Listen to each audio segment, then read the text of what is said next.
Could you give us and me a quick overview of the different types of dragons that can be found?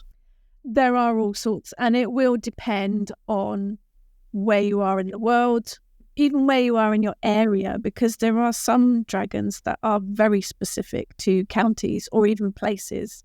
But there are generalizations.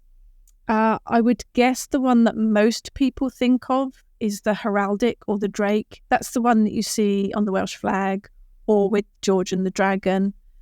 The 4 legs, the tail with the spike on the end, the wings, smell, really, that type of dragon.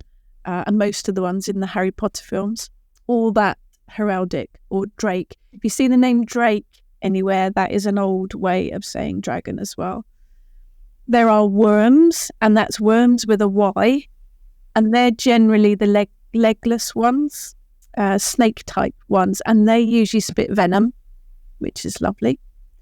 The Hydra is quite an impressive one. That's a multi-headed dragon, sometimes 3, 4, sometimes 50. There's a Greek mythology Heracles story where he fights a Hydra, and that one's got any number of heads that keep regrowing when you cut them off as well, which is a lot of fun. Yeah. Naga, if you like curry, you might be familiar with the Naga chili. There is actually a Naga dragon as well in India. That's another snake one. Naga actually means serpent. Sometimes the Naga dragon is actually half human, half cobra, which is quite a weird combination. The Eastern ones we're probably all familiar with. Those are the ones that you see at all the Chinese festivals, and they are beautiful, absolutely beautiful. The colours, and they normally have long beards as well. Yes, that's it. They are actually, they're often representative of the weather or water. They do have storm dragons and rain dragons connected with the weather. Basilisk, if you know Harry Potter, then you're familiar with the basilisk. Another snake-like one. Now, this has an interesting origin story. Apparently, the basilisk is created by a rooster laying an egg. I'll let you think about that one just for a minute. The rooster lays an egg, kind of a scientific miracle, but there you go. And then that egg is incubated by a toad or a snake. And that produces, apparently, a basilisk. So that's quite a lot of very unlikely scenarios put together. But that's what happens. Apparently, that's how it's made. There's an amphitheater, 2 wings, no legs, and often feathers. And that's one thing I don't really think about when I think of dragons. I don't think of feathers. But there are quite a few of them that have colourful feathers on them. Long spiked tail and a beak as well, that one. And 2 tongues. One of the tongues is normal, the other one is venomous.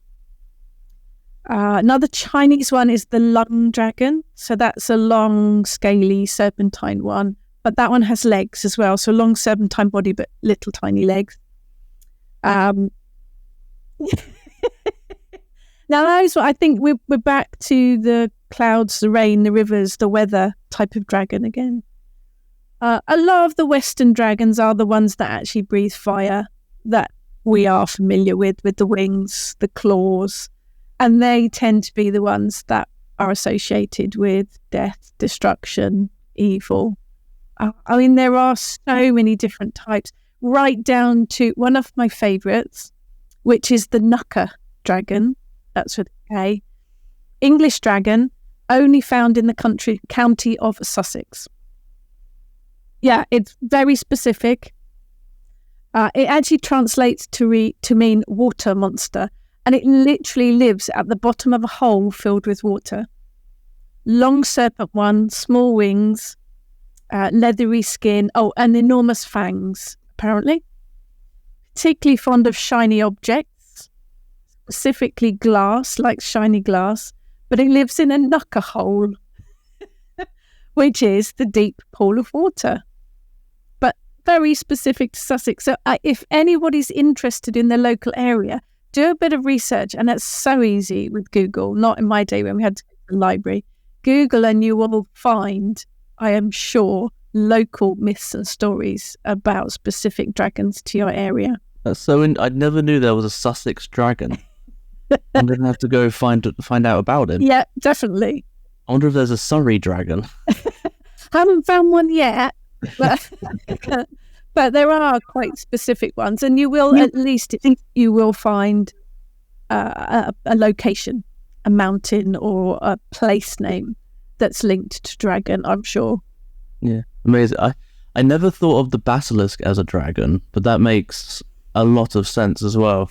A lot of the serpent type creatures come under the dragon heading. Yeah, that's interesting because in Harry Potter, they obviously have the dragons in the Triwizard Tournament, but they also do have the basilisk that's like in the dungeon, and that was very I found interesting about the second Harry Potter book. I'm just going to dive into some Harry Potter now. Oh, I'm happy to go there. Yeah, love the books. Absolutely love the book. Yeah.